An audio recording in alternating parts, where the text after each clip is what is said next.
లేదంటే అందరిలాగా వాళ్ళు కూడా వచ్చి మాట్లాడేవారు కదా. ఓకే, సో ఇద్దరు ఒక సందర్భంలో ఒంటరైపోయారు. సో ఒంటరితనం ఒక మనిషికి శ్రీనివాస్ గారు ఏ వయసులో అయినా చాలా నేర్పిస్తుంది అంటున్నారు.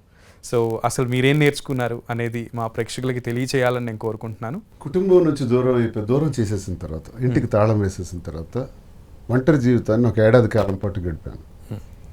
ఆ ఒంటరి జీవితంలో నాకు చేరిన ఒకే ఒక్క ఒంటరి మాధురి, మరో ఒంటరి, ఇద్దరు ఒంటరి వాళ్ళే. ఈ ఒంటరితనంలో మా ముందు ఎన్నో సమస్యలు, ఎన్నో సవాళ్ళు, ఎన్నో ప్రశ్నలు. నేను 25 సంవత్సరాలుగా ఏర్పాటు చేసుకున్నటువంటి రాజకీయ సామ్రాజ్యం, టెక్కల్లో, జిల్లాలో ఒక పేరు ప్రఖ్యాతులు, ఇవన్నీ ఒకవైపు వ్యాపారం, ఒకవైపు కుటుంబమే ప్రతిఘటన, ఒకవైపు నా శత్రువర్గాలు వితిన్ ది పార్టీ వారు ప్రతిఘటన, ఒకవైపు అపోజిషన్ పార్టీ వాళ్ళ ప్రతిఘటన. ఎటు చూసినా కత్తులు, బాణాలు, ఫిరంగులతో మా ముందు నిల్చున్నారు. ఇద్దరం అయిపోయినాం. ఒకానొక దశలో నాకు తెలిసి ప్రతి మనిషికి కూడా వారి జీవిత కాలంలో ఒక సూసైడల్ సిచ్యువేషన్ వస్తుంది.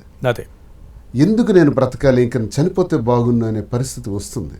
ఇన్ని కష్టాలు మేము అనుభవిస్తున్నప్పుడు ఒక్క ఘోరమైనటువంటి విషయం ఏంటంటే తిని కార్ యాక్సిడెంట్.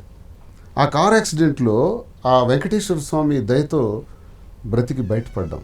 ఆవిడ టెండెన్సీకి వెళ్ళే కావాలనే యాక్సిడెంట్ చేసుకున్నారు కదా. అంటే ఆ టెన్షన్, ఒత్తిడి, ఆ ఒత్తిడికి ఆలోచిస్తూ తనే డ్రైవింగ్లో 120-130 కిలోమీటర్ల స్పీడ్లో వెళ్ళి ఎదురున్న వెహికల్ గుర్తు 3 ఫల్టీలు కొట్టి ఇంత దెబ్బ కూడా తగలలే. మీరు వెహికల్ యాక్సిడెంట్ చూసుంటారు. ఆ ప్రమాదంలో నేనైతే షాక్ అయిపోయాను. ఎటు వెళ్తుంది మన లైఫ్, ఎటు వెళ్ళిపోతున్నా, ఏం జరుగుతుంది, ఏంటి కష్టాలు.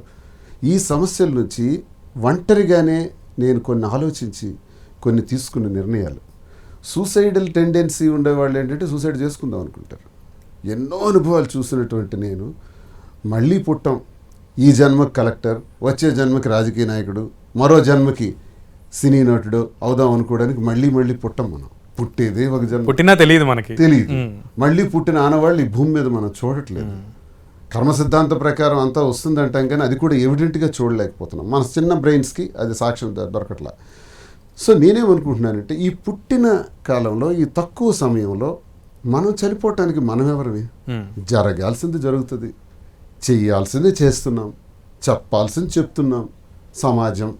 సమాజంలో మేనేజర్ సోషల్ యానిమల్ అని అరిస్టాటిల్ అన్నాడు. సంఘజీవులు, సంఘానికి కొన్ని చట్టాలు, కొన్ని పద్ధతులు, విధానాలు ఉంటాయి. ఆ విధానాలకి అనుకూలంగా వెళ్తే ఒక రకమైన మాటలు ఉంటాయి, ప్రతికూలంగా వెళ్తే మరో రకమైన విమర్శలు ఉంటాయి. ఇవన్నీ ఆలోచించి కూర్చోవడానికి మనమేమి గొప్పవాళ్ళం కావు, సామాన్యులం. మన జీవితంలో వచ్చినటువంటి ఒక విస్ఫోటనం, ఆ విస్ఫోటనాన్ని ఎలా డీల్ చేయాలి, ఆ డీలింగ్ మెకానిజంతో ఒంటరితనాన్ని ధైర్యంగా ఎదుర్కొని ఈరోజు కట్ చేస్తే ఈ గొడవ మా ఇంటి దగ్గర ప్రారంభించిన గొడవకి ఎగ్జాక్ట్ ఇంక 1 year అవుతుంది. ఇది ఆగస్ట్ నెల వచ్చింది. 1 yearలో మాకు మేము నిలదొక్కుంటూ ధైర్యంగా నిలబడుతూ మేము ఏం చేయాలి, కార్యాచరణ ఏంటి, రాజకీయం మానేద్దామా, మానలేం, వ్యాపారాన్ని మానేస్తామా, మానలేం.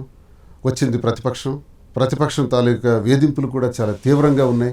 ఓడిన మరుక్షణమే మాకు టార్గెట్ అయిపోయింది. నేను కొంచెం వైబ్రెంట్గా ఉంటాను, ప్రతి ఒక్కళ్ళపైన డైరెక్ట్గా మాట్లాడతాను, ముక్కుసూటిగా మాట్లాడతాను. ఒక భాషలో చెప్పాలంటే నోటి దురద నాకు చాలా ఎక్కువ. నేను అది ఎప్పుడు తగ్గించుకోను, ఇంకా గట్టిగా ఉంటాను, ఇంకా స్ట్రాంగ్గా ఉంటాను. ఈ మాట్లాడే విధానంలో చాలామందికి టార్గెట్ అయిపోయాను. టార్గెట్ అయినప్పుడు స్వపక్షానికి విపక్షానికి ఇద్దరికి టార్గెట్ నేను. సో ఇద్దరు కలిపి నన్ను టైట్ చేసేసినారు. ఆ సమస్యలను కూడా ఎదుర్కోవాలి.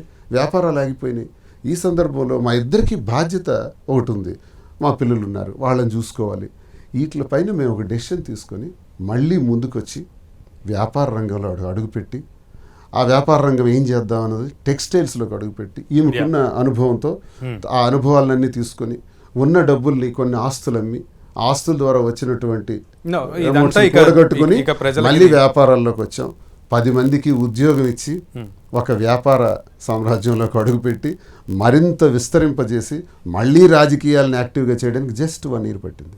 ఈ 1 yearలో ఏ రోజైనా మేము చిన్న మనసు చేసుకుని ఉంటే, ఈ ఒంటరితనాన్ని ఎదిరించలేకపోయి ఉంటే ఖచ్చితంగా సూసైడల్ సిచ్యువేషన్. నేను చెప్పేది ఏంటంటే ఈ ఫ్రెండ్షిప్ డే రోజు ప్రతి మనిషికి కూడా ఏదో ఒక రకంగా, ఇప్పుడు మా నిర్ణయం నచ్చిన వాళ్ళు చాలా మేజర్ సంఖ్య ఉంది. ముందు 90% దువ్వాడ శ్రీనివాస్ అంటే వ్యతిరేకత వచ్చినటువంటి పరిస్థితి ఈరోజు మా ఇద్దరికి 70% పాజిటివిటీలోకి వచ్చేసినాం.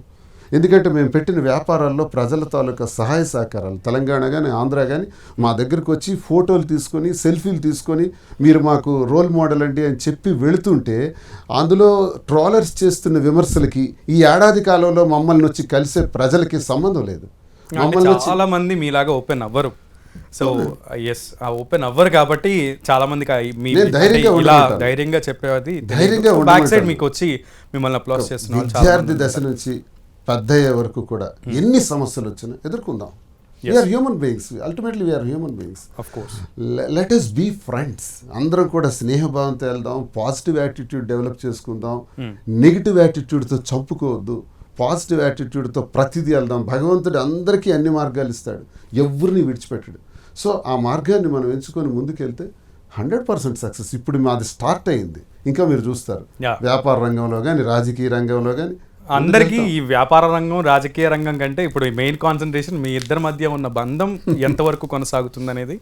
చాలా మందికి ఆ మైండ్ సెట్ చేంజ్ అయిపోయింది. మీరు ఇప్పుడు కలిసి మందిరాలకు వెళ్తున్నారు, అలా గుళ్ళకి వెళ్తున్నారు. సో గుళ్ళతో పాటు మిగతా టూర్స్ వేస్తున్నారు. సో మీ అన్యోన్యతని చూసి చాలామంది వాళ్ళు ఫస్ట్ అనుకున్నటువంటి ఆ ఫీలింగ్ని మారుస్తున్నటువంటి సిచ్యువేషన్ అయితే ఉంది. సో అందులో అయితే మీరు సక్సెస్ అయ్యారనే చెప్పాలి.